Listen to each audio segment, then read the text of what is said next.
Tonight, we uncover a truth the Vatican hoped you'd never ask about. A secret buried not just in scripture, but in the black ink of forbidden names. Names that never belonged to demons until someone gave them meaning. Words whispered in ancient tongues, carved into the margins of exorcism manuals, and chanted in rituals no longer spoken aloud. These are not myth. These are identities forged by scribes who knew too much and by councils who erased more than they revealed. Some of these names predate Christianity itself, pulled from Babylonian tablets, Sumerian chants, and forgotten books that vanished after one reading. Others were invented in dark corners of monasteries, meant to control what couldn't be understood. But behind every name lies a question. Who first spoke it? And why did the Church seal it in silence? Because once you understand where these demons really came from, you may begin to question who they truly serve. So before the light flickers, before the ancient doors creak open, take a moment to like the video and subscribe. This is not just history. This is a reckoning. What if the most mysterious beings ever mentioned in ancient texts were not gods, not angels, and not demons, but something else entirely, something humanity was never meant to remember? Across civilizations, across deserts and empires, the same figures appear again and again, described in different tongues, but always with one chilling similarity. They came from the sky. They watched, and then they vanished. The Watchers, as they are named in the Book of Enoch, are not part of most modern religious teachings. Yet their presence is undeniable in ancient texts. The Hebrew term for them is Irim, which means those who watch, or those who are awake. They are said to be a group of divine beings, once loyal to heaven, who descended to earth for a forbidden purpose. But despite being central to the oldest biblical traditions, they are barely mentioned in the Bible today. Why? In the book of Genesis, there is a short and cryptic passage that says, "The sons of God saw that the daughters of men were beautiful, and they took them as wives." Their offspring were called Nephilim, described as giants and mighty men of old. That is all the Bible gives us. Just a few sentences. But in earlier writings, especially the Book of Enoch, those same sons of God are named clearly. They are the Watchers. And their story is far more detailed, far more troubling, and far more dangerous to the version of history we are allowed to know.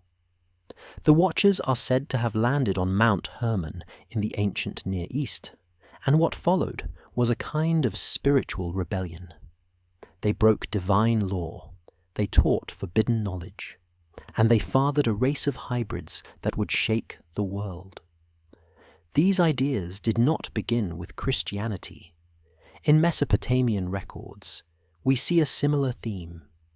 The Apkallu, part divine beings who emerged after a great flood, were credited with giving humanity knowledge. In Greek mythology, the Titans were powerful entities that fell from grace. In Zoroastrian texts, there are the Ahukras, beings of great power who sometimes defied divine order. Different names, different languages, same pattern. The question is, why do so few people today know who the Watchers were? The answer is as unsettling as the story itself. The early church removed the Book of Enoch from its canon. This was not an accident. The Council of Laodicea in the 4th century declared that only certain books could be read in churches. Enoch was excluded. Yet the Book of Enoch was found among the Dead Sea Scrolls, preserved by the Essenes, a Jewish sect that lived in secrecy. This means it was still considered sacred by some groups long after it was banned by official religion. So we are left with a mystery. a group of beings mentioned across ancient cultures, a group tied to the origins of human knowledge, rebellion, and even destruction, a group erased from history by the very institution that claimed to protect the truth. The Watchers did not disappear. They were buried, not under stone, but under silence. And that silence still echoes in every forgotten text, every edited scripture, and every question we are not supposed to ask. The most detailed account of the Watchers does not come from the Bible. It comes from a book the Church banned for centuries.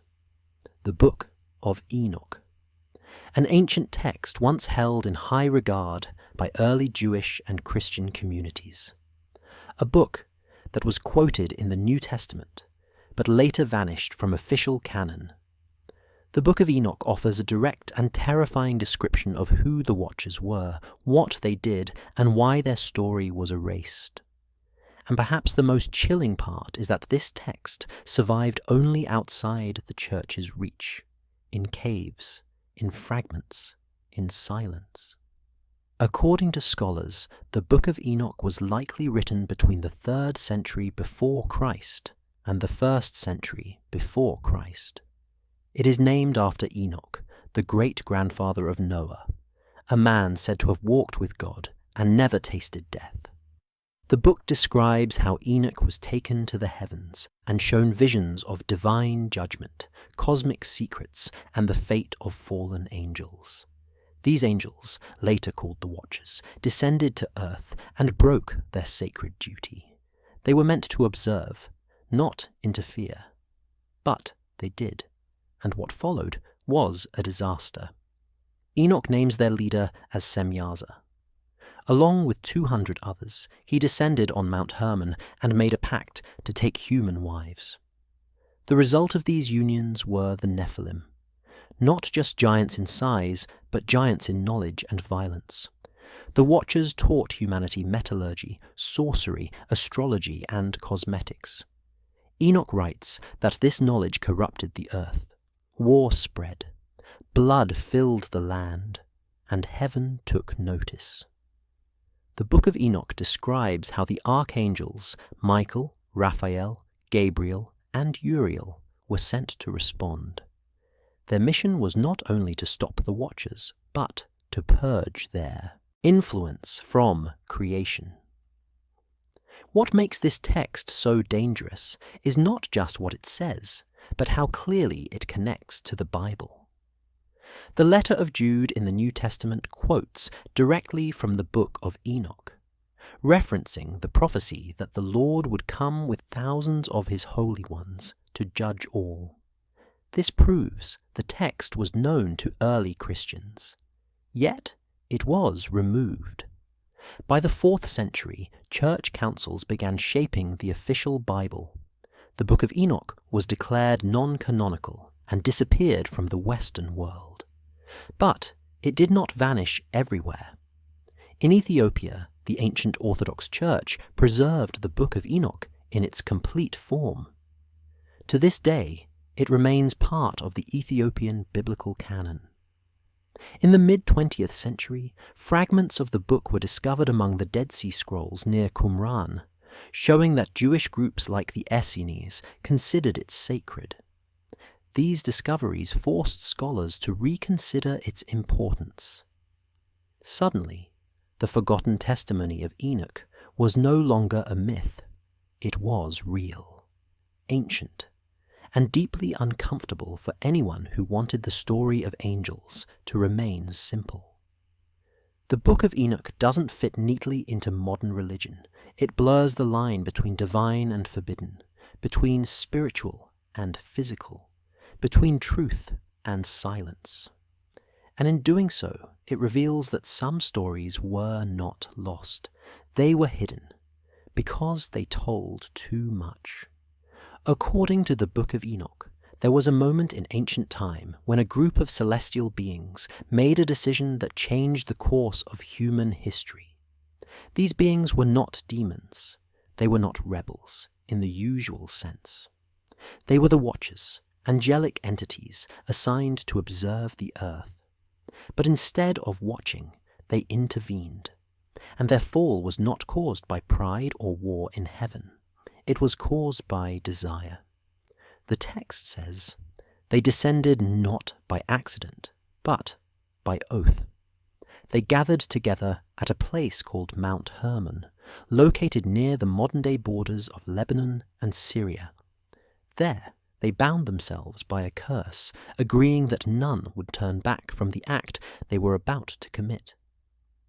The leader of the group was named Semyaza. Under his command were 200 angels. They came down to earth and saw that human women were beautiful. They chose to take them as wives. This was the breaking of divine law. In Enoch's account, angels weren't supposed to mix with humanity. Their role was to guide from afar, not interfere directly. By crossing that line, they altered the natural order. The children that came from these unions weren't normal humans. They were the Nephilim, described as giants, but also as beings of unnatural power and knowledge. Their presence on earth brought chaos.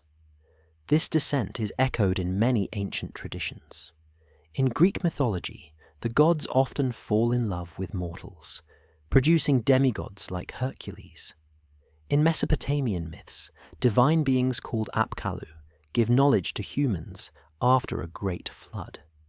But what makes the Enoch story different is the consequence. This was not a blessing. It was a corruption. The Book of Enoch says the Watchers taught humanity things they were never meant to learn. How to forge weapons, how to enchant with magic, how to manipulate nature. The earth, once balanced, became violent and unstable. Bloodshed increased, and humanity began to lose its way. Mount Hermon, the location of their descent, is not just a symbolic site. Even today it is surrounded by ancient myths and legends. It is the highest point in ancient Israel, and has long been seen as a gateway between the earthly and the divine. In the Book of Enoch, it is the site where heaven touches earth, and it is here that the Watchers made their fatal decision. Not to fall from heaven as punishment, but to step down willingly. This is what separates them from the angels later described in Christian teachings. Their fall was self-chosen. It was not a war. It was an agreement. The story of the Watchers challenges the clean divisions between good and evil, between divine and fallen. It suggests that some of the most powerful influences on human development came not from pure inspiration, but from a dangerous crossing of boundaries. And the consequences of that crossing still echo in the texts, ruins and myths left behind. The Watchers came from the stars, but they did not stay there. And what they left behind was not a blessing. It was a warning. One of the most controversial claims in ancient religious texts is that divine beings once crossed a line that was never meant to be crossed. According to the Book of Enoch, and hinted at in the Book of Genesis, the Watchers, angelic entities sent to observe earth, took human women as wives. This union, described as forbidden, resulted in the birth of hybrids known as the Nephilim. These offspring were not human in the normal sense. They were said to be giants in both size and intellect, but, more importantly, they were beings of great violence.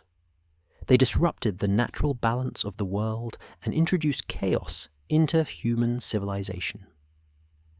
The Genesis account offers only a short glimpse, stating that the sons of God saw that the daughters of men were beautiful, and took them as wives. Their children were the mighty men of old, men of renown. But the Book of Enoch expands this vague reference into a full narrative. The Watchers, led by Semyaza, made a pact on Mount Hermon, agreeing to descend and break divine law together. They did not just take women. they introduced knowledge that was meant to remain sealed. The Nephilim that resulted were more than just large in stature. They were unnatural. They consumed more than humans could provide. When food ran out, the texts say they turned on humanity, devouring flesh and drinking blood. The world, once overseen by natural law, was now ruled by creatures born from transgression. Ancient Jewish writings outside of the Bible also mention these beings. The Book of Jubilees, considered scripture by some early Christian groups, repeats the story of the Watchers and their hybrid children. In it, the Nephilim are tied directly to the corruption of mankind that led to the Great Flood. Other historical records speak in similar terms. In Mesopotamian myth, kings of great height and strange power appear after divine-human interactions. In Greek legend, the Titans and their monstrous children wage war on the gods. Even Native American and Asian traditions include stories of sky beings who mated with humans, producing strange offspring who ruled or brought destruction. Some archaeologists have pointed to massive skeletal remains found in various parts of the world as possible evidence of these beings. While many of these discoveries remain unverified or are dismissed by mainstream scholars, the consistency of the myth across cultures cannot be easily ignored. The concept of hybrid offspring resulting from divine and human union is not isolated. It appears in stories separated by oceans and centuries, and at the center of it all is the same message. These unions were not celebrated, they were feared. The Vatican and most Christian denominations do not teach the story of the Nephilim in depth. The texts that mention them are either excluded from official canon or glossed over. Yet they remain one of the most disturbing parts of early theology. If divine beings once interfered with human genetics, if their offspring once ruled the world with violence and destruction, then humanity's story is far more complicated than we are told. These were not myths, they were warnings, and those warnings were buried for a reason. In the Book of Enoch, the fall of the Watchers was not just a matter of forbidden love, it was about forbidden knowledge. When these celestial beings descended to earth, they did not come empty-handed. They brought with them secrets never meant to be shared with humanity. These were not simple lessons. They were advanced teachings that shifted the balance of power and understanding. The Watchers gave humans tools that would reshape civilization, but not for the better. What was given in the name of enlightenment became the spark for destruction. According to the ancient text, the Watcher Azazel taught men how to craft swords, knives, shields, and breastplates. This is the first recorded instance of weapon-making being tied to divine influence. Before this moment, conflict existed, but war as an organized form of destruction had not yet evolved. Now, with metallurgy and forging in human hands, violence had new tools. Another Watcher named Shemyaza taught enchantments and root cuttings, early forms of magic and medicine that blurred the lines between healing and control. Others taught the motions of the stars, the signs of the sun and moon, the secrets of astrology. And even cosmetics, introduced by the Watchers, became more than personal adornment. They were used to seduce, deceive, and manipulate, creating a culture based on surface, rather than truth. The ancient world responded to this knowledge not with balance, but with corruption. Enoch writes that the earth cried out under the weight of bloodshed. The Nephilim, children of the Watchers, consumed everything in sight, including human lives. The humans, now armed with forbidden technology and seduced by hidden arts, fell into moral collapse. Violence increased, greed flourished, innocence disappeared. The knowledge that had once belonged only to the divine now fueled the rise of chaos on earth. Many of these teachings, described in religious texts as dangerous, were later celebrated during the early stages of human development. The rise of astrology in Babylon, the use of metal in the Bronze Age, and ancient rituals tied to stars and seasons all echo what Enoch described thousands of years earlier. Yet the origins of these skills are rarely questioned. Where did the knowledge come from? How did civilizations across the world suddenly develop similar practices involving stars, symbols, and hidden energy? The Vatican has acknowledged the presence of angelic beings in early texts, but it does not address the role of the Watchers in the spread of forbidden knowledge. The Book of Enoch remains outside the official canon. Its claims are considered myth, even though they align with patterns seen in real history. The connection between divine instruction and human downfall is too uncomfortable for most traditions to accept. But the pattern remains. Each time knowledge is introduced without wisdom, destruction follows. And if the Watchers truly gave humanity the keys to power, then their fall was not just theirs, it became ours. The question is no longer whether they taught us. It is whether we were ever meant to learn. In almost every ancient tradition, there comes a point when the heavens decide enough is enough. But in the story of the Watchers, the judgment was not just against humans. It was against those who were once divine. The Book of Enoch describes a moment when the cries of the earth reached the throne of the Most High. The violence, the corruption, the bloodshed brought by the Nephilim and spread through the teachings of the Watchers had reached a level that could no longer be ignored. It was not humanity alone that had sinned. It was the Watchers, the ones sent to guide, who had broken the laws of creation. Their actions triggered a response not from kings or prophets, but from the highest realms of heaven itself. According to the Book of Enoch, 4 archangels were chosen to respond: Michael, Gabriel, Raphael, and Uriel. Each was given a task. Uriel was told to warn Noah of the coming destruction. Raphael was commanded to bind Azazel, the Watcher who taught humans to make weapons. Gabriel was ordered to destroy the Nephilim by setting them against each other in battle. Michael was told to bind the leader Semyaza and prepare him for judgment. These actions were not random. They were surgical. Each angel targeted a piece of the corruption, not to purify mankind, but to cut out the infection at its source. This divine judgment is mirrored in other traditions.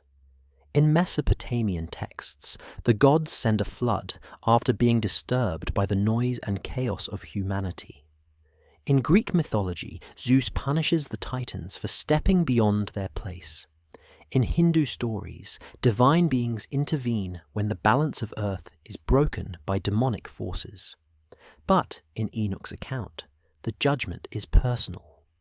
The Watchers are not distant gods or abstract ideas. They are named, they are punished, and they are feared. Their fate is sealed in chains, buried under the earth, awaiting final judgment at the end of time. The idea that angels could sin was deeply troubling to early theologians. The traditional view of angels as flawless messengers did not allow for rebellion. Yet the Book of Enoch insisted otherwise. It told of beings who were trusted with authority but fell through desire and pride. Their punishment was not just banishment, it was imprisonment. And their children, the Nephilim, were wiped from the earth. This is where the narrative begins to shift. The flood described in Genesis is no longer just a reset for humanity. It becomes a cosmic cleansing, a response to a celestial crime. The Vatican has never fully addressed this version of the story. By excluding the Book of Enoch from canon, the Church avoided the uncomfortable truth that divine beings could fall, and that their sins could shape the fate of the world. But the silence speaks louder than denial. Because if heaven once judged its own, then it means no one is beyond correction, not even angels. The sin of the Watchers was not a mistake. It was a choice. And that choice brought judgment that still echoes through every forgotten scripture and every flood story ever told. The story of a great flood is not unique to the Bible. It appears in cultures across the world, from Mesopotamia to India to the Americas. But what makes the biblical version stand out is what it suggests was being wiped away. According to the Book of Enoch, the flood was not just about human wickedness. It was about cleansing the earth of something unnatural, the Nephilim. These hybrid offspring of the Watchers and human women were described as violent giants who consumed everything around them. They dominated the earth, spreading corruption through their strength, knowledge, and influence. And when the world reached a point of no return, the decision was made, not to reform it, to reset it. In Genesis chapter 6, just before the flood narrative begins, there is a strange passage. It says, "There were giants in the earth in those days, and also afterward, when the sons of God came in to the daughters of men, and they bore children to them. These were the mighty men of old, men of renown." Then, almost immediately, the text shifts to God's decision to destroy all life with a flood. The connection is not explained, but it is there. The presence of the Nephilim directly precedes the flood. The Book of Enoch removes all doubt. It says clearly that the flood was sent because of the sins of the Watchers and the destruction caused by their children. This same pattern is seen in Mesopotamian records. In the Epic of Gilgamesh, written more than 2,000 years before Christ, the gods send a flood to destroy mankind because of growing noise and rebellion. The survivor of that flood, Utnapishtim, is warned in advance by one of the gods and told to build a boat. The similarities to Noah are obvious, but the details suggest more than coincidence. In both stories, the flood is not just punishment, it is control. A way to eliminate something that had gone too far. What makes the flood narrative even more interesting is how many cultures have won. In Sumerian texts, in Aztec codices, even in Hindu scriptures, there are records of a world covered in water after a time of chaos. These are not fairy tales.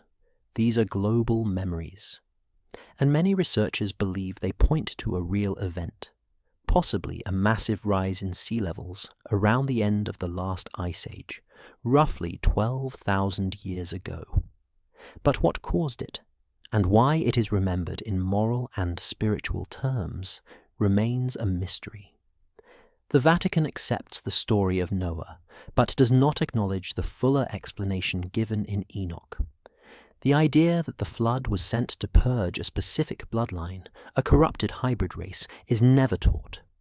Yet the evidence sits in ancient texts, untouched, dismissed, or ignored. If the Nephilim were real, and if their existence posed a threat to the balance of creation, then the flood was not just a judgment on mankind. It was a surgical strike, meant to erase an unauthorized chapter of history. And when the waters receded, what remained was a world that had to forget what came before. Not because it was false, but because it was never meant to exist.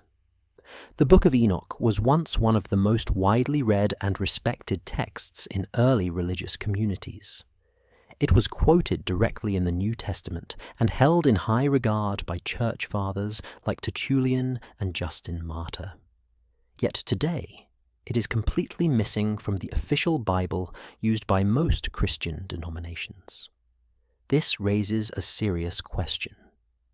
If the Book of Enoch was once considered sacred, why was it banned? The answer may not be simple, but it is revealing. Because when a book is erased, it is often not because it was false, but because it said too much. One of the clearest signs of the book's importance comes from the letter of Jude in the New Testament. In verse 14, Jude writes that Enoch, the seventh from Adam, prophesied, saying, "The Lord comes with thousands of his holy ones to execute judgment on all." This is not a paraphrase.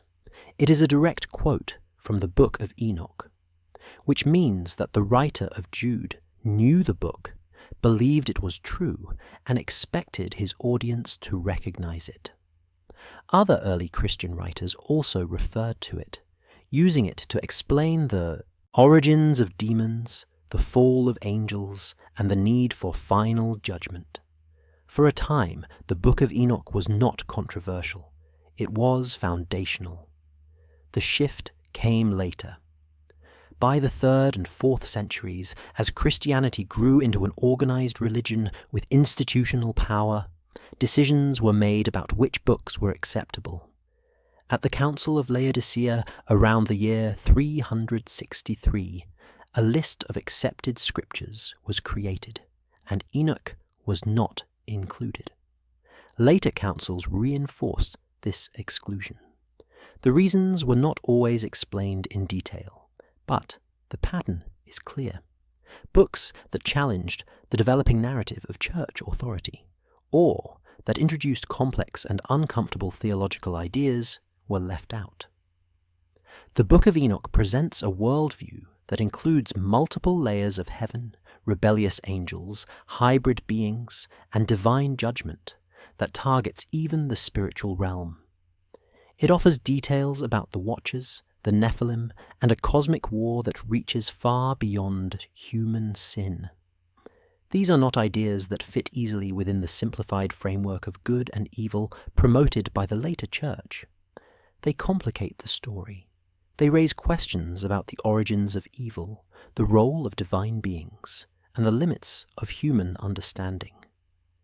Despite its banishment, the Book of Enoch did not disappear. In Ethiopia, it remained part of the Orthodox Christian canon.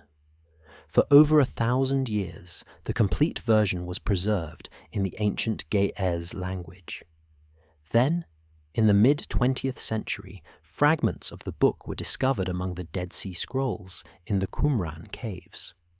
These scrolls, dated to around 200 years before Christ, proved that the book was in circulation long before the New Testament was written. Its authenticity was no longer a matter of debate. The Vatican has never officially acknowledged why Enoch was removed or what it might reveal, but its exclusion speaks volumes. It suggests that the story of the Watchers, their fall, and their punishment was too powerful to control. So instead of confronting it, the Church chose silence. And in that silence, a book was buried that may hold answers to the oldest and most dangerous questions in human history. The Book of Enoch was banned from the official biblical canon, but that does not mean it was destroyed. In fact, the opposite may be true. While the public was told the text was heretical or irrelevant, the Church quietly kept it. Behind the walls of the Vatican, inside the most restricted vaults of the Apostolic Archive, lie thousands of manuscripts that have never been released to the public. Among them are texts that were excluded from the Bible, but not discarded. The Book of Enoch is believed to be one of them. Its presence in private collections, monastic libraries, and restricted archives suggests that although it was banned from being read by the masses, it was never forgotten by those in power. The Vatican's secret archive is one of the most heavily guarded, Document collections in the world. It contains over 50 kilometers of shelving and more than 1 million documents. Access is tightly controlled. Scholars must request specific items, cannot browse freely, and are not allowed to photograph or copy sensitive material. What little we know about its contents comes from limited admissions, rare leaks, and ancient inventory lists. These records show that early Christian writings, apocryphal Gospels, and pre-flood texts like Enoch are indeed among the stored volumes. In the early centuries of the Church, there was an intense effort to gather, translate, and protect ancient texts. The monastic orders, especially the Benedictines and later the Jesuits, travelled across Europe and the Middle East, collecting every manuscript they could find. These texts were copied, translated into Latin, and stored in scriptoria and archives. Many were declared forbidden to read, but not forbidden to own.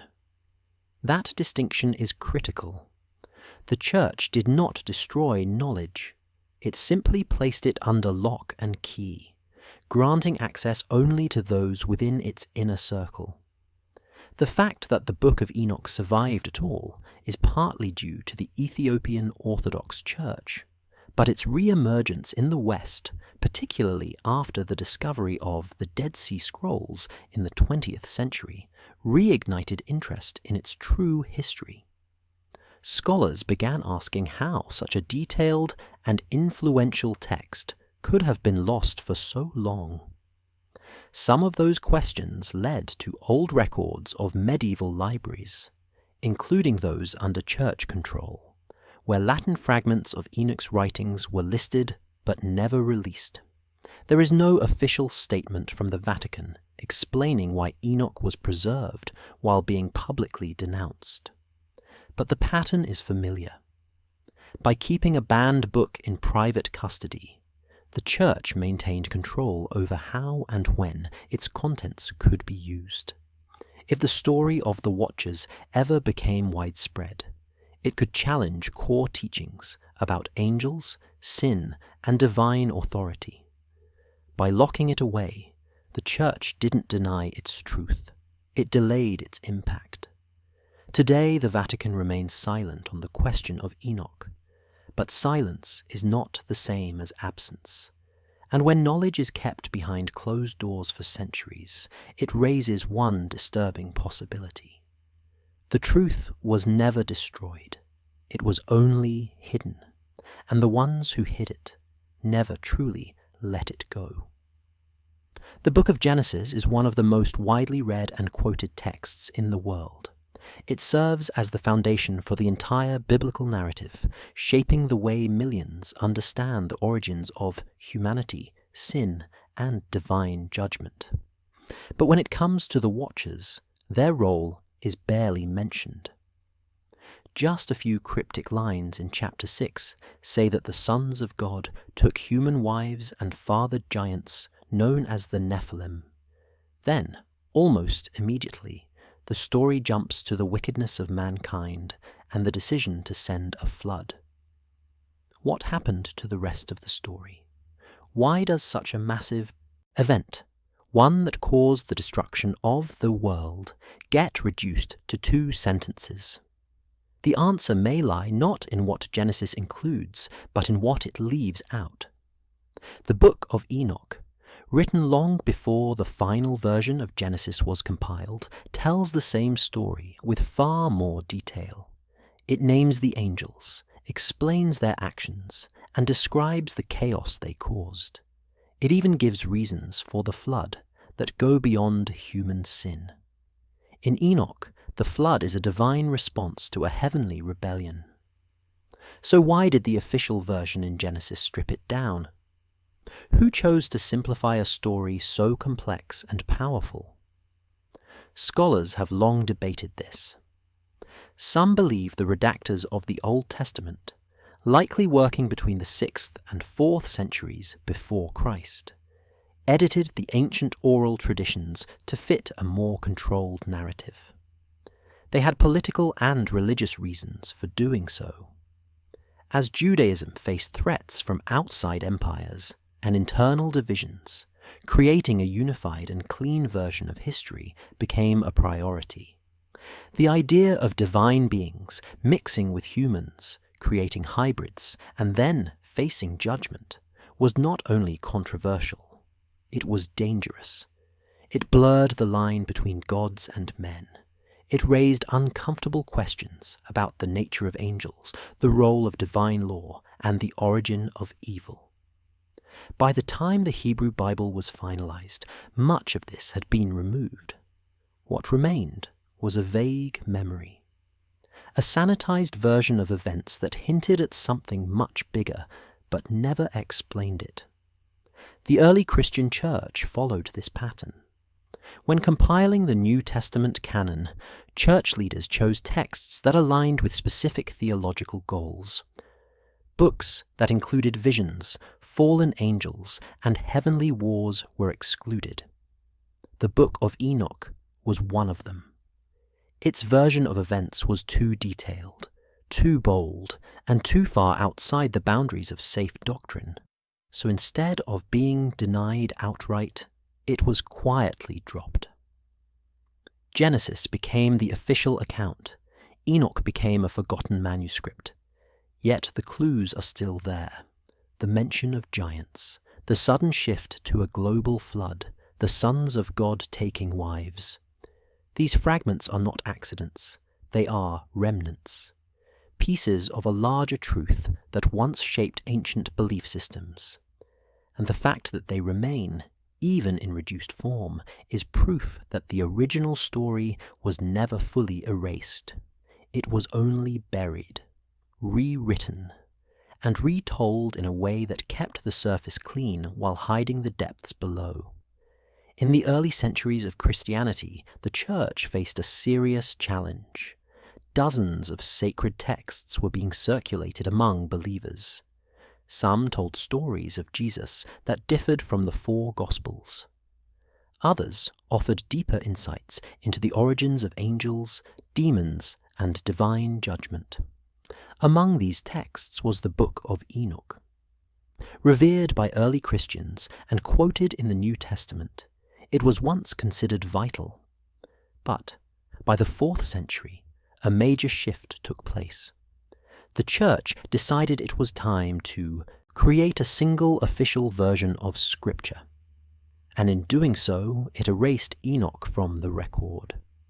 The Council of Laodicea, held around the year 363, was one of the first major gatherings to address the contents of the Bible. Among its rulings was a list of books that were approved for reading in churches. The Book of Enoch was not on that list. No official reason was recorded in the surviving canons, but the result was clear. Enoch was out. And what made this decision so important is that it set a precedent. Only the texts that fit a specific narrative would be preserved. Others would be labeled heretical or ignored altogether. This exclusion continued at later councils, including the Synod of Hippo in 393 and the Council of Carthage in 397. These gatherings helped formalize what we now know as the Old and New Testaments. They confirmed the books of Genesis, Exodus, Psalms, the four Gospels, and the letters of Paul.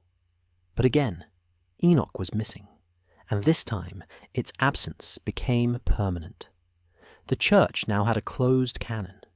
Any writings not included were dismissed as false, dangerous, or irrelevant. The Book of Enoch, once quoted by the author of Jude and respected by early church fathers, was now labeled Apocrypha. The reason for this rejection may have less to do with truth and more to do with control. The Book of Enoch describes fallen angels, secret knowledge, and a heavenly judgment that doesn't follow traditional doctrine. It introduces characters like Semyaza and Azazel. It blames the corruption of earth not just on human sin, but on celestial beings. These themes complicated the Church's efforts to teach a clean and simple version of good versus evil. By removing Enoch, the Church could avoid hard questions about the nature of angels, the origin of evil, and the purpose of divine punishment. Yet the book never fully disappeared. It survived in the Ethiopian Orthodox Church, where it remained part of the biblical canon. It was preserved in Ge'ez, an ancient language few outside the region could read. It also appeared in fragments among the Dead Sea Scrolls, discovered in the mid-20th century. These copies proved that Enoch was older than many of the books included in the Bible. It was not a later invention. It was part of the foundation. The council that erased Enoch did not destroy it, but it made sure that generations of Christians would grow up never hearing its name. What was lost was not just a book. It was a key to understanding a version of history that saw angels fall, giants rise, and heaven respond with fire and flood. And for those in power, that version of history was simply too dangerous to keep. The Watchers are not just a mystery of the Bible or the Book of Enoch. Strikingly similar beings appear in cultures across the ancient world. They go by different names, speak different languages, and wear the masks of gods, spirits, or giants. But their stories follow a familiar pattern. They come from above. They bring forbidden knowledge. They cross lines that were never meant to be crossed, and their actions lead to chaos. In ancient Sumer, one of the earliest civilizations, there were the Anunnaki. These were deities said to have descended from the heavens. Some texts describe them as powerful beings who taught humanity agriculture, astronomy, and writing. Others suggest a darker side. In certain accounts, the Anunnaki rebel against higher powers or interfere in human affairs, blurring the line between guardian and corrupter. The similarities to the Watchers are hard to ignore. In Greek mythology, the Titans serve a similar role. They are described as ancient beings who ruled before the Olympian gods. Some, like Prometheus, defy the divine order by giving humans fire and knowledge. This act of rebellion brings punishment, but it also marks the beginning of human progress. Just like the Watchers, the Titans are caught between divinity and transgression. Their stories show a tension between those who hold power and those who share it. That tension always ends in judgment. The Zoroastrian tradition of ancient Persia also includes echoes of the Watchers. The Ahuras, divine spirits created by the supreme god Ahura Mazda, were meant to help order the world. But some of them, like Angra Mainyu, chose to rebel. They introduced lies, violence, and destruction. The battle between light and darkness in Zoroastrianism begins with a cosmic split that mirrors the fall of the Watchers. Once again, the idea appears: beings of light turning against the order they were supposed to protect. In the ancient Hindu texts, particularly the Mahabharata, there are references to celestial beings, called the Devas and the Asuras. While not identical to the Watchers, the Asuras are often portrayed as powerful beings who descend to earth and disrupt the balance. They bring advanced knowledge, build massive cities, and sometimes marry human women. In almost every version, their interference leads to massive wars and divine intervention. Even in Native American legends, stories exist of sky beings who came down and taught humans sacred knowledge, only to be driven away when things turned dark.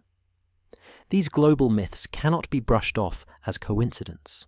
They come from regions separated by oceans and centuries, yet they repeat the same core elements: beings from above, A breach of divine law, a transfer of knowledge, a fall.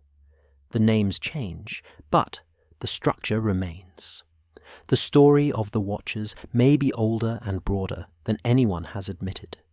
It may not belong to a single religion or culture. It may be a shared memory of something that really happened, passed down through stories, carved into stone, and buried under myth. And if so many cultures remembered it, the question is no longer whether the Watchers were real. The question is why we were told to forget them.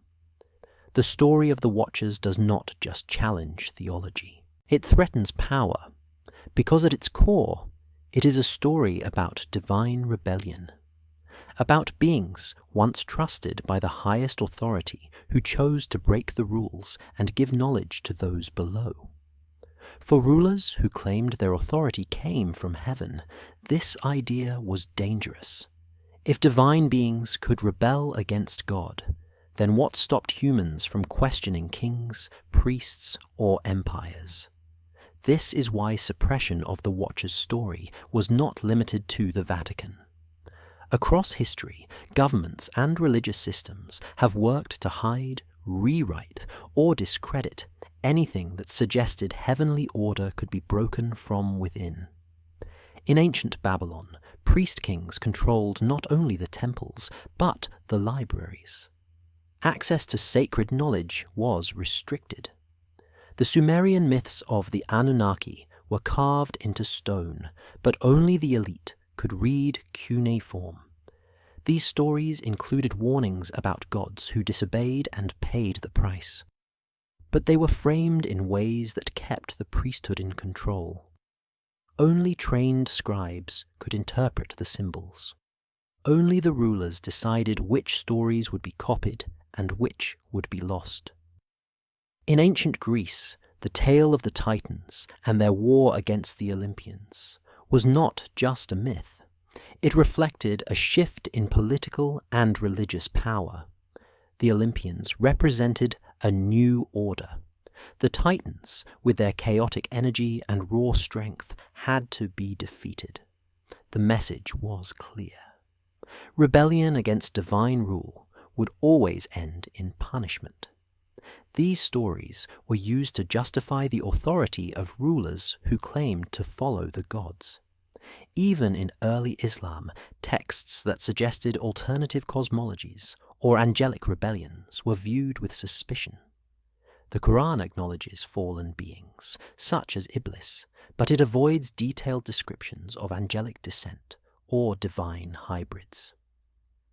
Some Islamic scholars explored these ideas in esoteric writings, but they were often silenced or pushed to the margins. Mainstream theology avoided anything that blurred the lines between angels and humans, between divine will and disobedience. The Catholic Church followed the same pattern. By the time of the 4th century, it had the political support of the Roman Empire. This alliance meant stability, structure, and uniform belief. Anything that introduced chaos had to go. The Book of Enoch, with its vivid accounts of divine beings falling from grace and spreading forbidden knowledge, was one of the first targets. It raised questions that no hierarchy wanted asked. If angels could rebel, could saints be wrong? Could Scripture be incomplete? Could the Church itself be fallible? Throughout history, rulers have known that stories are powerful. Control the story and you control the people. That is why the Watchers were buried under layers of myth, declared heresy, or simply forgotten. Not because they were false, but because they were too true, too human, too close to the fear that even the highest beings are capable of error. And once that fear takes root, no, throne is safe, not in heaven, not on earth. The Book of Enoch says the Nephilim were wiped out in the Great Flood.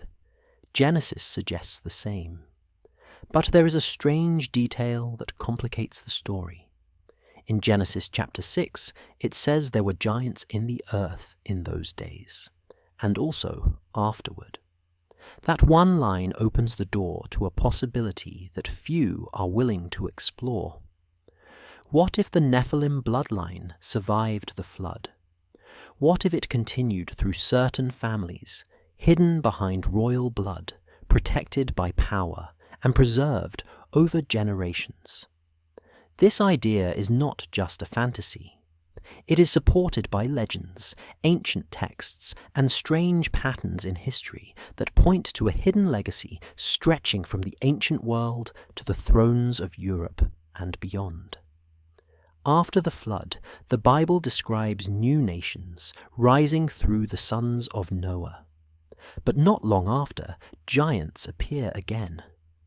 In the Book of Numbers, the Israelites encounter the Anakim, a race of giants living in Canaan.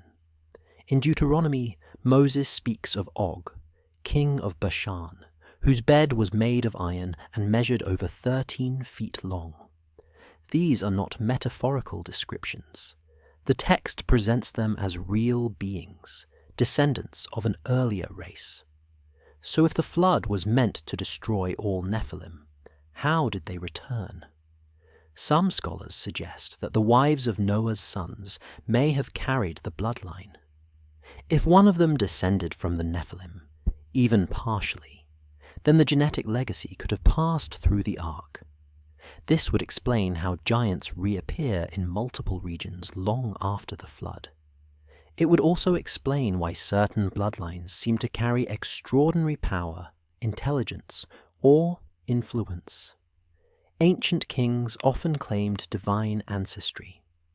The pharaohs of Egypt said they were descended from gods. The Sumerian kings listed in the ancient king lists ruled for hundreds of years and were said to have come from heaven. In medieval Europe, royal families claimed to be chosen by divine right. But what if that was more than symbolism? The idea of a surviving Nephilim bloodline shows up in many esoteric traditions. The Merovingian dynasty in France was said to have descended from a semi-divine figure. Some researchers have linked them to the bloodline of Jesus, but others believe their roots go back even further, to pre-flood beings. The concept of sacred blood is also found in the legends of the Holy Grail, where the Grail is not a cup, but a lineage, a bloodline with a purpose, a plan, and a hidden origin. The Vatican has never acknowledged this theory, but it has always maintained an intense interest in royal bloodlines. The Church crowned kings, traced lineages, and kept records no one else could see. If any group would know whether certain families carry something unusual in their past, it would be the Vatican. Whether through genetic survival, secret preservation, or hidden intervention, the Nephilim may not be gone. They may simply be wearing crowns, building empires, and waiting for their story to be remembered. Not in ruins or myths, but in blood. In the mid-20th century, a set of ancient scrolls was discovered in the caves of Qumran near the Dead Sea. These scrolls, hidden for nearly 2,000 years, included fragments of texts that had been lost to history. Among them was a mysterious manuscript, now known as the Book of Giants. This text, connected to the Book of Enoch, offers a rare and haunting glimpse into the minds of the Nephilim, the offspring of the Watchers and human women.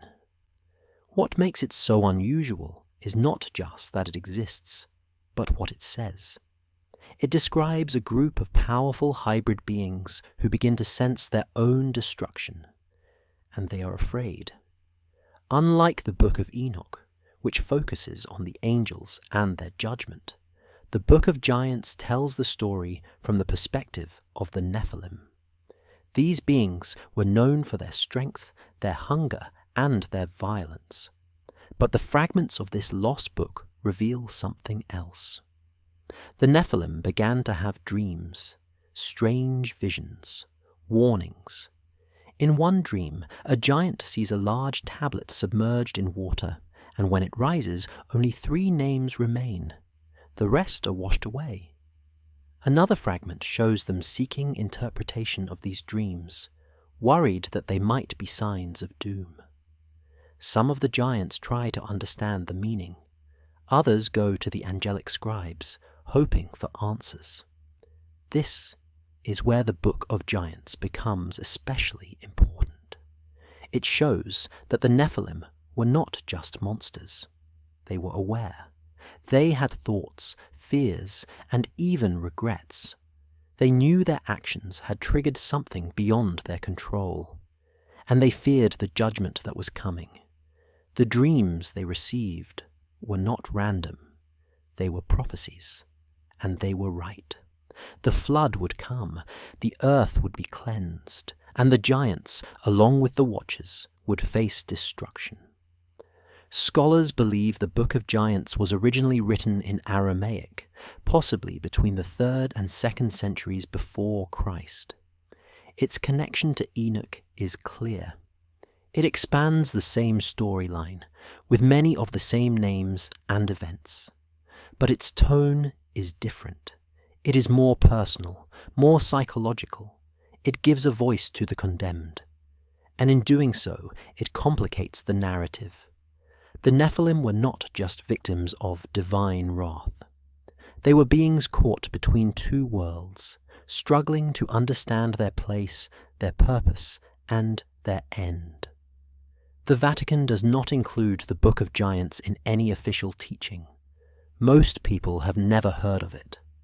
But its presence among the Dead Sea Scrolls proves that ancient communities considered it important.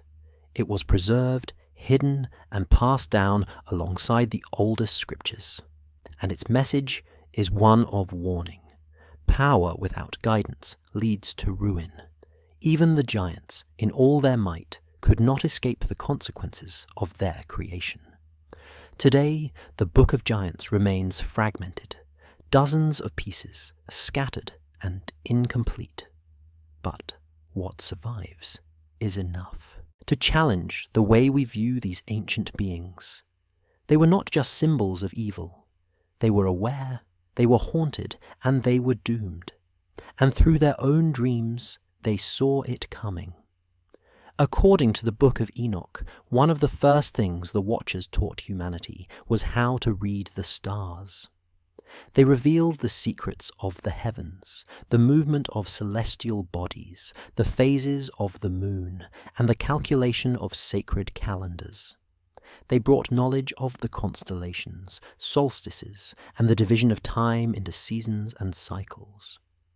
This was not just simple stargazing. It was a full system of cosmic understanding that connected the heavens with earth. This gift of astronomy was one of the core pieces of forbidden knowledge that separated primitive man from higher awareness. But what is strange is that after this knowledge supposedly vanished during the Great Flood, it suddenly reappears thousands of years later. Not in the deserts of the Middle East, but in the cathedrals, manuscripts, and secret societies of medieval Europe. During the Middle Ages, Europe experienced what some call a sudden awakening of knowledge. From the 12th century onward, texts began to appear that showed a deep understanding of astronomical cycles, planetary alignments, and sacred geometry. Gothic cathedrals were constructed using complex mathematical ratios, aligned precisely with solstices, equinoxes, and constellations. The builders of these structures weren't random labourers. They were part of guilds and orders who claimed to preserve ancient wisdom. But where did they get this information? Classical sources like Plato and Ptolemy were certainly part of the rediscovery. But even their knowledge had limits. Many of the precise alignments and symbolic proportions found in medieval structures go beyond what was known in Greece and Rome. Some of it looks more like the teachings described in Enoch than anything else. sacred geometry played a key role in this revival. The use of the golden ratio, the vesica piscis, and the flower of life pattern appears again and again in church designs, stained glass, and manuscript illustrations. These were not just decorative. They encoded cosmic principles, linking the physical structure to the movements of the stars. Certain cathedrals were even placed in geographic alignments with each other, forming vast networks that mirrored star constellations across the landscape of France, England, and Germany. Someone had preserved the knowledge of the heavens, and someone was using it to build temples on earth that reflected the order of the sky. It is no accident that during this same period, secret orders like the Knights Templar began to rise in power. These groups travelled to the Holy Land, recovered ancient texts, and returned with knowledge that the Church did not fully control. Their buildings, rituals, and symbols suggest a connection to older systems of thought systems that may trace back not just to Jerusalem or Egypt, but to the days of the Watchers themselves. The knowledge that reappeared in medieval Europe did not come from nowhere. It was preserved, hidden, passed down. The Vatican responded with caution. While the Church officially promoted Christian astronomy, it often clashed with those who used the stars for deeper, symbolic purposes. Astrology was condemned. Geometry was tolerated only when it served theology. But beneath the surface, a different current ran, a current that remembered. And in those star-aligned stones and coded blueprints, the memory of the Watchers never fully faded. In the hills outside Rome sits one of the oldest astronomical institutions in the world, the Vatican Observatory. While it may seem surprising that the Catholic Church would invest heavily in the study of stars and planets, the truth is that the Vatican has long been obsessed with the heavens. Its observatory dates back officially to the late 16th century, when Pope Gregory XIII reformed the calendar. But the Church's interest in the stars goes much further back. And buried within its vaults are star charts that most people will never see, maps that align not only with medieval astronomy, but with patterns first recorded in Babylon and even described in the Book of Enoch. The overlap is impossible to ignore, and it raises a question no one in authority wants to answer.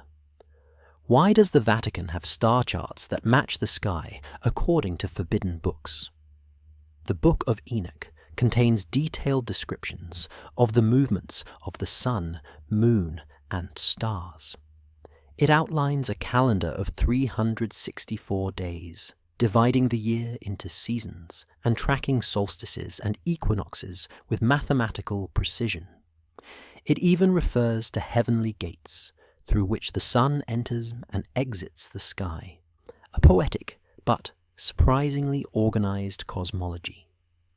Babylonian astronomers recorded similar systems thousands of years ago, assigning gods to planets and creating complex ephemerides that predicted the future based on the stars.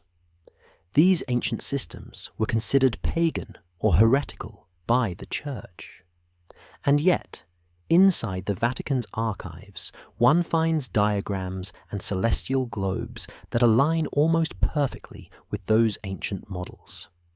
The Vatican's collection of astronomical manuscripts includes Arabic star charts, Greek planetary tables, and Renaissance-era reconstructions of older systems. But what is most curious is that certain charts show constellations arranged according to schemes that are not found in classical Western astronomy.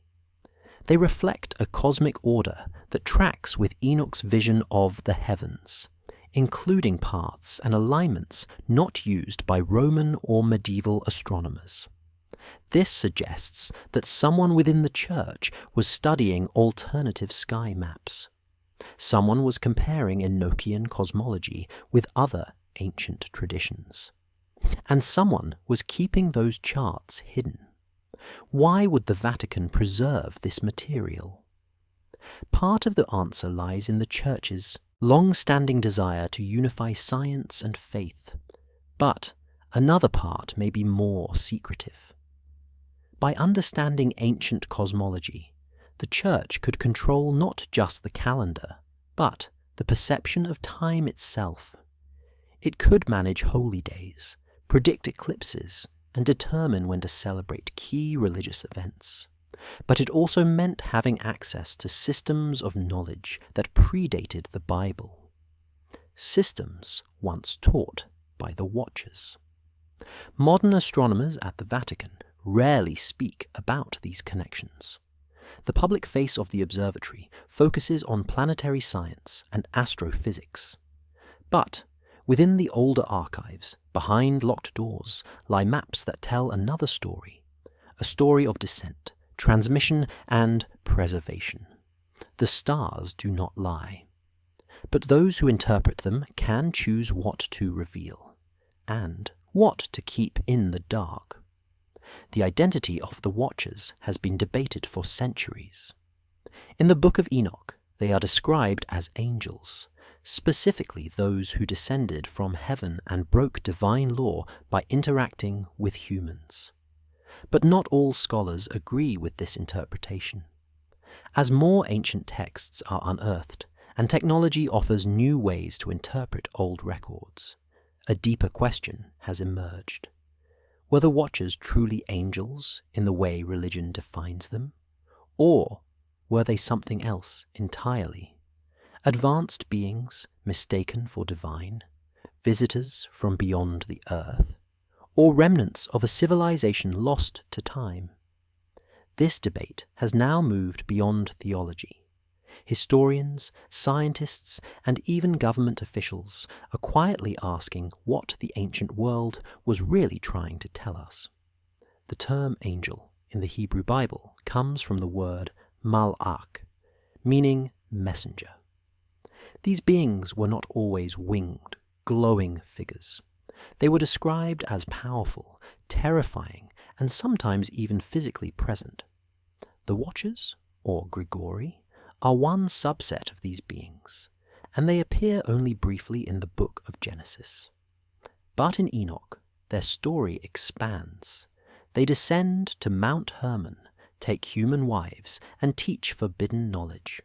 Their actions lead to the birth of the Nephilim and trigger divine judgment. But what stands out in this account is their knowledge. They understand astronomy, metallurgy, medicine, and cosmetics. They bring science to a primitive world. And that detail has caused many modern thinkers to question whether the word angel is really the best description. Some researchers argue that the Watchers may have been advanced humans from a lost civilization, survivors of a pre-flood world whose technology seemed like magic to early people. Others go further, suggesting they were extraterrestrials, visitors from another planet who came to Earth and left behind their knowledge and their genes. This theory, known as ancient astronaut theory, has gained popularity through books, documentaries, and even academic discussion. It suggests that myths of gods, angels, and sky beings are not just symbolic stories, but distorted memories of real encounters. The Vatican has remained largely silent on this issue. Official doctrine still defines angels as spiritual beings created by God, without physical form unless given one for a specific task. But privately, some within the Church have acknowledged the complexity of the Watchers. Jesuit astronomers have explored the possibility of intelligent life beyond Earth. Pope Francis himself has stated that the existence of aliens would not contradict the faith. This leaves open a path for new interpretations, even if they remain controversial. What matters most in this debate is not just who the Watchers were, but what their story tells us about human history. Whether they were fallen angels, ancient scientists, or visitors from another star system, their legacy has shaped our understanding of good, evil, knowledge, and punishment. They were beings who crossed a boundary, who gave too much too soon. And whether that boundary was divine law or planetary distance, the result was the same: a broken world, a flood, and a secret that refuses to stay buried. The Codex Vaticanus is one of the oldest and most important biblical manuscripts in existence. Housed in the Vatican Library, it dates back to the 4th century and contains nearly the entire Greek translation of the Old and New Testaments. Scholars around the world consider it a vital witness to early Christian scripture. But what few people realize is that this ancient codex omits certain verses that appear in later Bibles.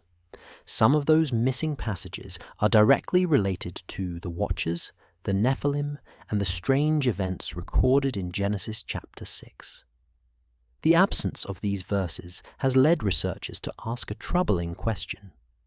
Was this simply a matter of scribal error or intentional removal? Was someone in the early church already working to bury the truth? In the standard King James Bible, Genesis chapter 6 contains the famous lines about the sons of God taking daughters of men and producing giants. These few sentences are all that remains of what may have once been a much larger story. But when you examine Codex Vaticanus, the language becomes even more vague. Certain phrases are softened or altered.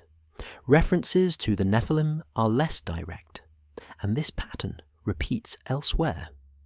The Book of Jude, which quotes directly from the Book of Enoch, remains intact. But without the supporting texts that were excluded from the canon, its meaning is unclear. The reader is left with fragments, but no full explanation. This pattern of omission raises the issue of selective preservation. The early church faced pressure to unify doctrine and establish a clear, controllable narrative. Books that introduced cosmic rebellion, hybrid beings, or divine punishment for angelic sin were problematic. They opened doors that the church preferred to keep closed. By the 4th century, councils like Laodicea and Carthage had already begun narrowing the biblical canon. The Codex Vaticanus reflects this shift. It preserves the scriptures, but only the parts that fit a specific vision. The Codex also lacks the entire Book of Revelation. Though it was later added in other versions, this absence in such an important manuscript shows how uncertain the early church was about texts that dealt with divine judgment, otherworldly beings, and esoteric knowledge. Revelation is now accepted as part of the Bible, but Enoch is not, and the verses that hint at Enoch's world were trimmed or downplayed. What makes the omissions in Codex Vaticanus even more suspicious is its location. Preserved under the control of the Vatican, access to the full manuscript was restricted for centuries. Only in the late 19th century did scholars begin to study it in detail. And even then, access was limited. Copies were guarded. Photographs were rare. For a long time, very few people even knew what was inside and what was not. The missing verses are not proof of conspiracy by themselves, but they do reveal a pattern. A decision made early on to minimize the role of the Watchers, reduce their presence in Scripture, and guide believers away from the ancient knowledge they once shared. Codex Vaticanus is a monument to faith, but it may also be a monument to silence. A silence that still echoes through the pages of history. The Society of Jesus, more commonly known as the Jesuits, has long held a unique place within the Catholic Church. Founded in the 16th century by Ignatius of Loyola, the Jesuits were established as a spiritual army dedicated to defending and spreading the faith during a time of intense religious upheaval. But behind their public role as missionaries, educators, and theologians lies a more mysterious legacy. Some researchers and historians have suggested that certain Jesuit scholars were not only aware of apocryphal texts like the Book of Enoch, but may have preserved and studied them in secret. Over time, they began to encode symbols, references, and hidden knowledge in their writings, their architecture, and even their scientific works. And what they left behind hints at a deep awareness of the Watchers. The Jesuits were some of the most educated minds in Europe. They ran universities, advised monarchs, and explored new lands. They also studied astronomy, languages, and ancient manuscripts. While the Vatican officially banned the Book of Enoch and other apocryphal writings, it is known that copies still existed in the hands of scholars and within the Vatican's own archives. Jesuits, who often had direct access to these sources, were in a unique position to read what others could not. And the influence of that knowledge began to appear in unexpected ways.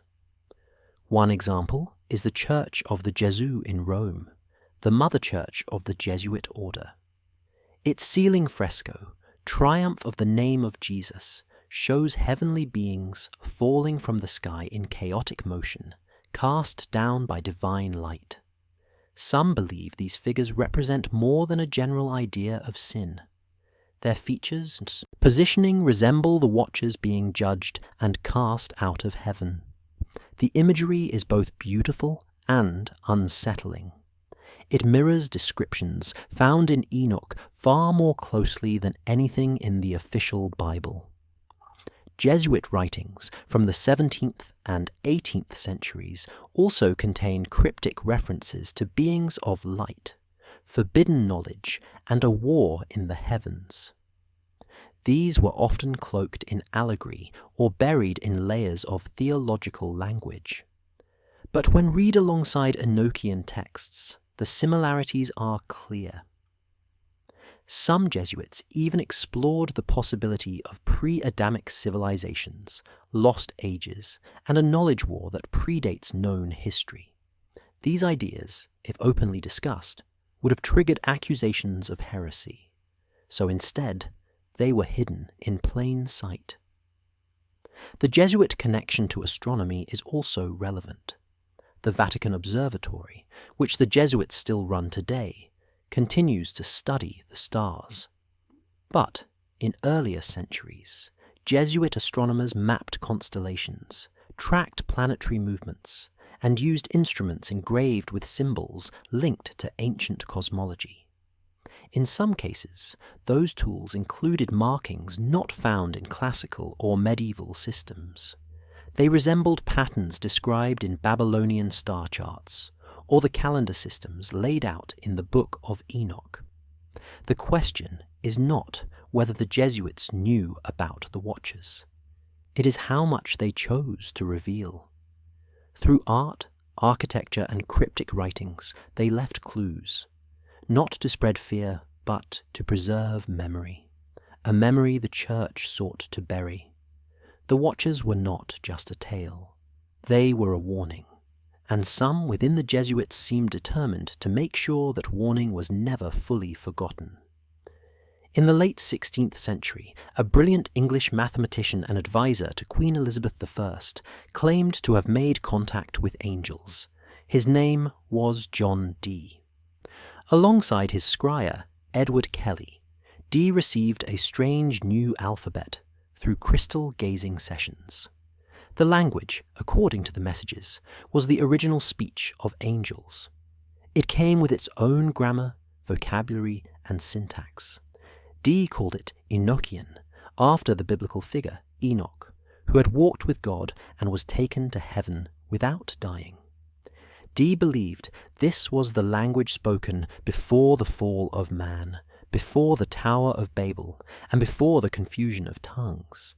It was the language of heaven, and perhaps the language of the Watchers.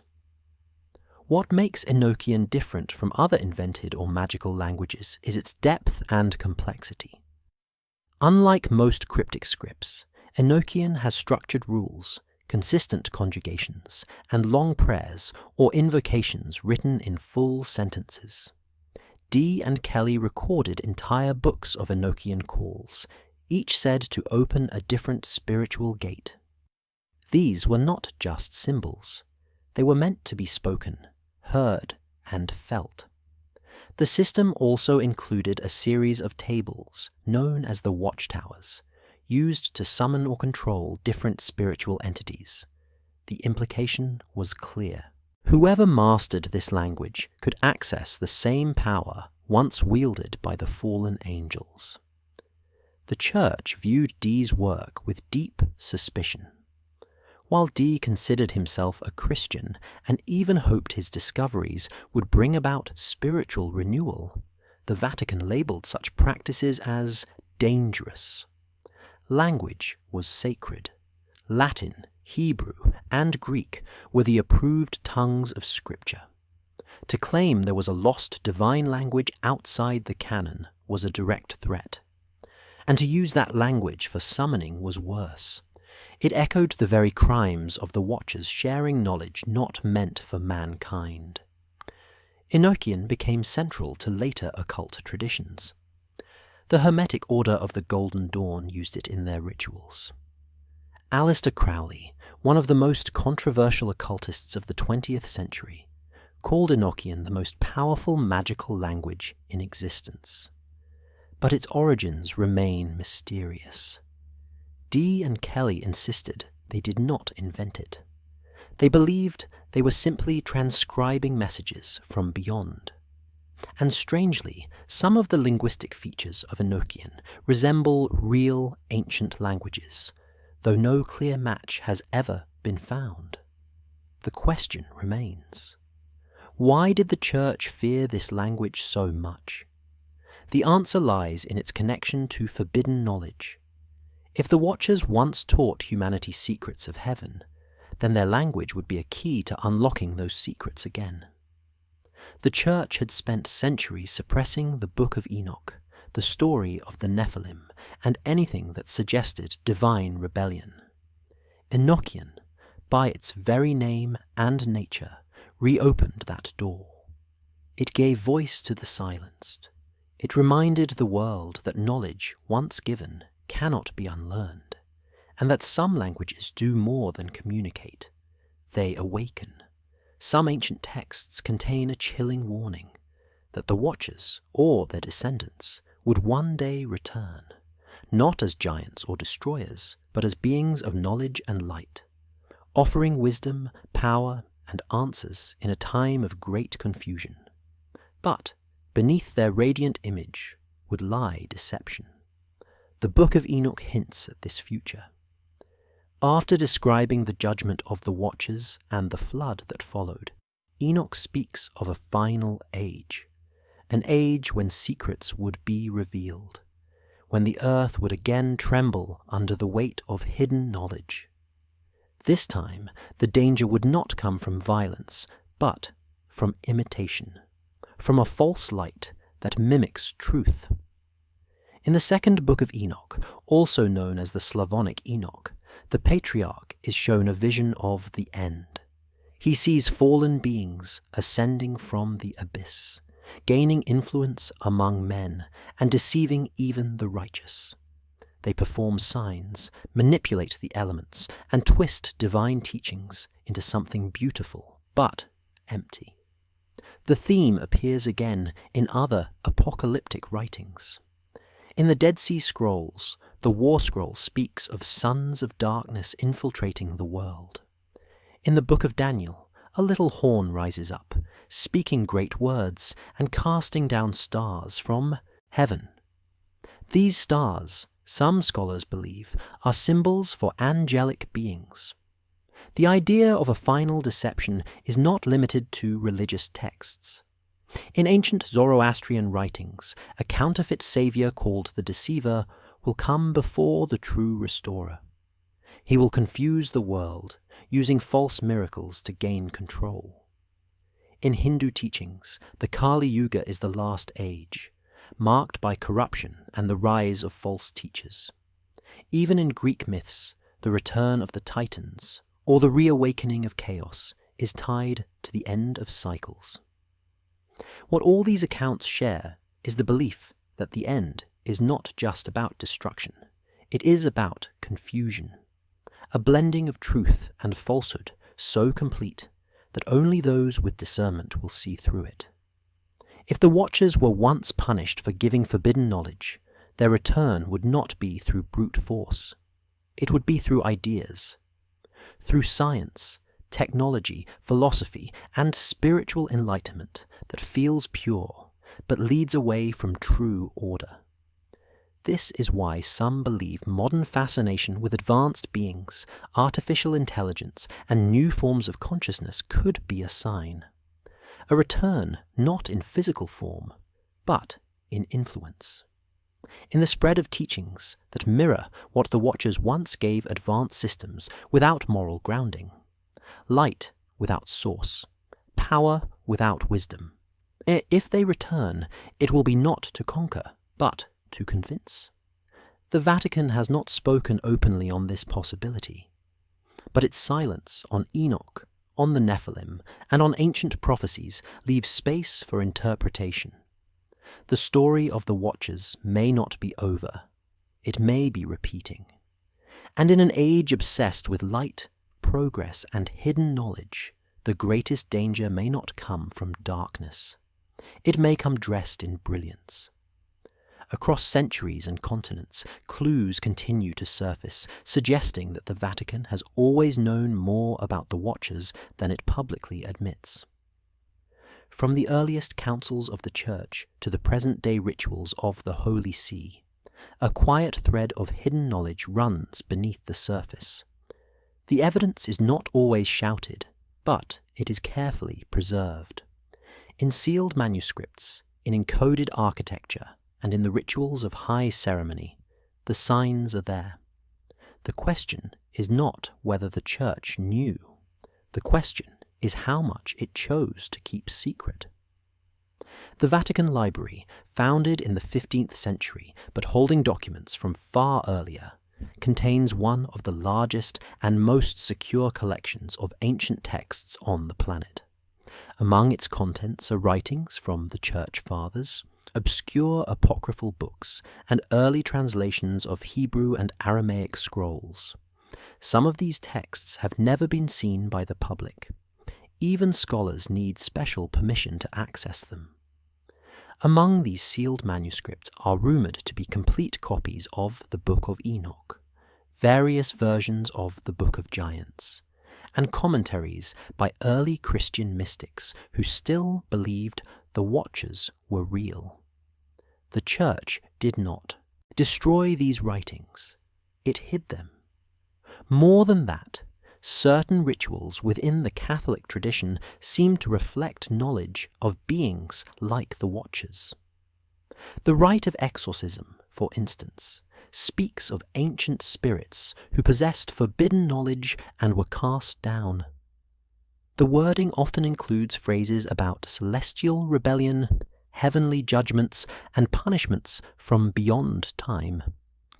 These terms are not found in mainstream scripture, but closely mirror the language of Enoch and similar banned texts.